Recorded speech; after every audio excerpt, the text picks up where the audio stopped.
हरे कृष्णा भक्तजनों, आज हम आपके साथ कार्तिक मास में जो महात्म्य अध्याय चल रहे हैं उसका 5वां अध्याय को हम श्रवण करेंगे और जानेंगे आगे की कथा। क्या है कथा, किस प्रकार कथा प्रभु ने बताई है, सब कुछ जानेंगे इस छोटी सी वीडियो में।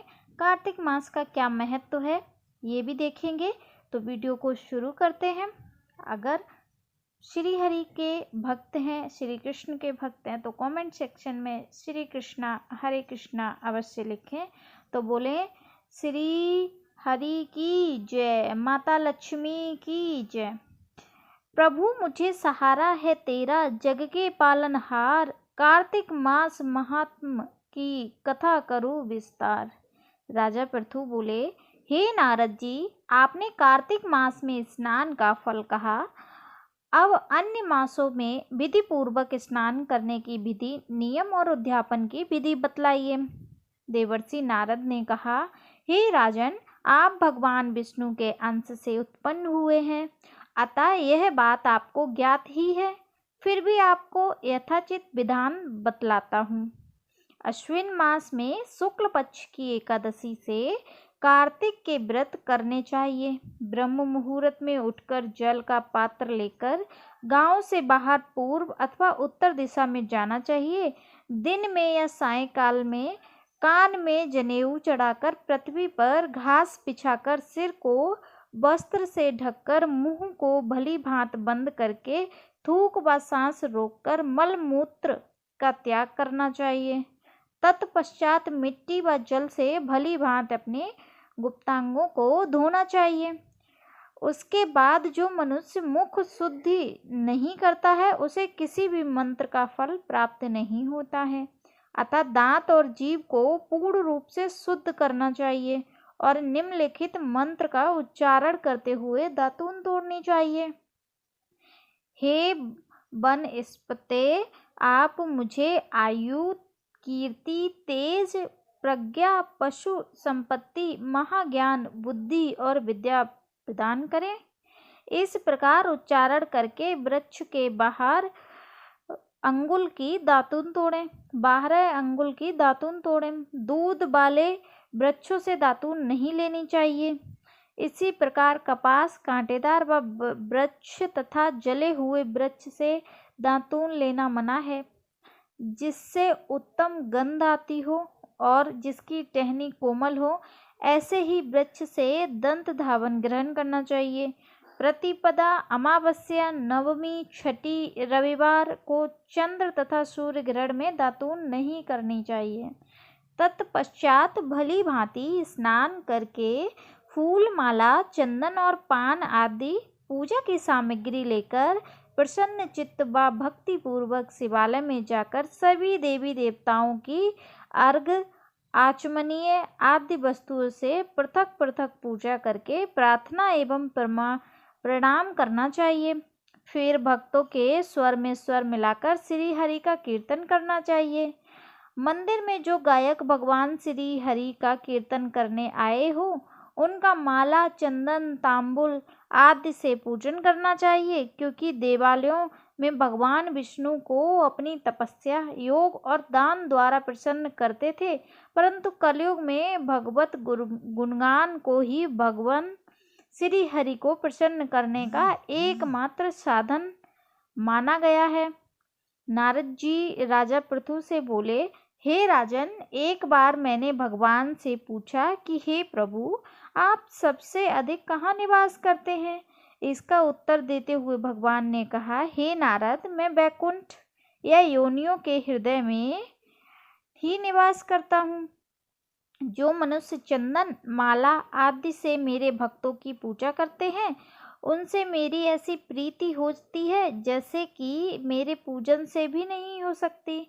नारद जी ने कहा, शरीर, धतूरा, गिरजा, चमेली, केसर, कांदार और कटहल के फूलों व चावलों से भगवान विष्णु की पूजा नहीं करनी चाहिए। इसके बाद गिरीश, जूही, मालती व केवड़ा के पुष्पों से भगवान शंकर की पूजा नहीं करनी चाहिए।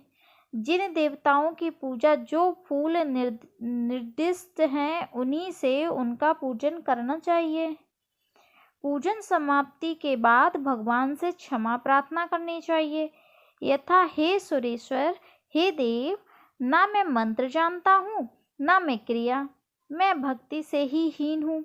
मैंने जो कुछ भी आपकी पूजा की है उसे पूरा करें। ऐसी प्रार्थना करने के पश्चात देव को प्रणाम करना चाहिए, करके भगवत कीर्तन करना चाहिए, श्री हरि की कथा सुननी चाहिए और प्रसाद ग्रहण करना चाहिए। जो मनुष्य उपरोक्त विधि के अनुसार कीर्तन व्रत करता है, अनुष्ठान करता है, वह जगत के सभी सुखों को भोगते हुए अंत में मुक्ति को प्राप्त होता है। कार्तिक माह का 5वां अध्याय समाप्त। बोलो श्री हरि की जय, बोलो राधा कृष्ण भगवान की जय। भक्तजनों, अब हम आपके साथ कार्तिक माह के महात्म्य के 6ठे अध्याय का पाठ करेंगे, श्रवण करेंगे, विधिवत जानेंगे कि आगे की कथा क्या है। तो शुरू करते हैं। नारद जी बोले, जब 2 घड़ी रात बाकी रहे तब तुलसी की मृत्तिका वस्त्र व कलश लेकर जलाशय पर जाएं। कार्तिक में जहाँ कहीं भी प्रत्येक जलाशय में इस जल से स्नान करना चाहिए। गर्म जल की अपेक्षा ठंडे जल से स्नान करने से 10 गुना पुण्य फल होता है। उससे 100 गुना पुण्य बाहरी कुएं के जल में स्नान करने से होता है। उससे अधिक पुण्य बावड़ी में और उससे अधिक पुण्य पोखर में स्नान करने से होता है। उससे 10 गुना झरनों में और उससे भी अधिक पुण्य कार्तिक मास में नदी स्नान करने से होता है। उससे भी 10 गुना पुण्य वहाँ होता है जहाँ 2 नदियों का संगम हो, और यदि कहीं 3 नदियों का संगम हो तब तो पुण्य की कोई सीमा ही नहीं। स्नान से पहले भगवान का ध्यान करके स्नान का संकल्प करना चाहिए। फिर तीर्थ में उपस्थित देवताओं को क्रमशः अर्घ्य, आचमनीय आदि देना चाहिए। तत्पश्चात विष्णु, शिव व सूर्य का ध्यान करके जल में प्रवेश कर नाभि के बराबर जल में खड़े होकर विधि पूर्वक स्नान करना चाहिए। गृहस्थी को तिल व आंवले का चूर्ण लगाकर तथा विधवा स्त्री को यति को तुलसी की जड़ की मिट्टी लगाकर स्नान करना चाहिए। सप्तमी, अमावस्या, नवमी, त्रयोदशी, द्वितीया, दशमी आदि तिथियों को आंवला तथा तिल से स्नान करना वर्जित है। स्नान करते हुए निम्नलिखित शब्दों का उच्चारण करना चाहिए, जैसे कि जिस भक्ति भाव से भगवान ने देवताओं के कार्य के लिए 3 प्रकार का रूप धारण किया था, वही पापों का नाश करने वाले भगवान विष्णु अपनी कृपा से मुझे पवित्र बनाए।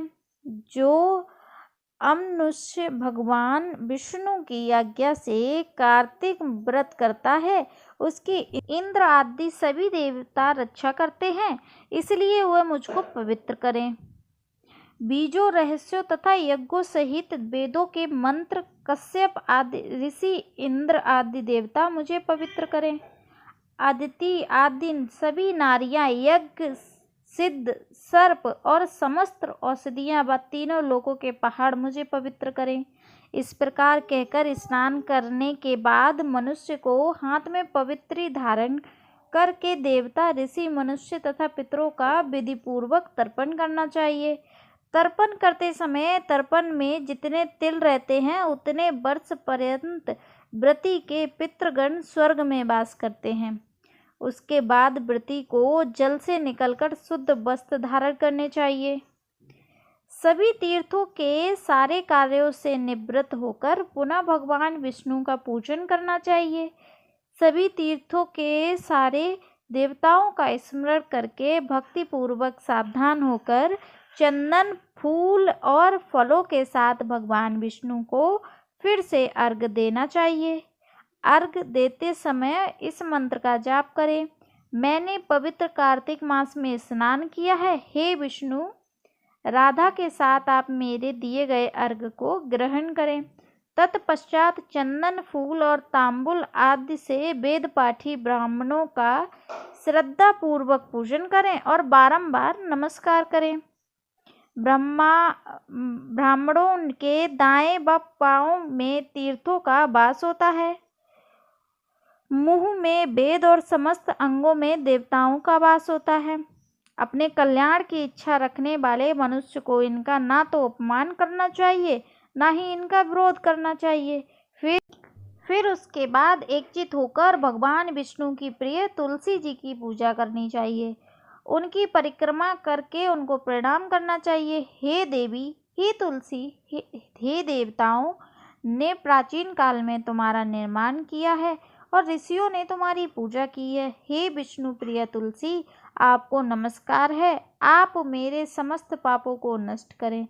इस प्रकार जो मनुष्य भक्ति पूर्वक कार्तिक मास का अनुष्ठान करते हैं, वे संसार के सुखों का भोग करते हैं और अंत में मोक्ष को प्राप्त होते हैं। बोलो श्री हरि राधा कृष्ण की जय।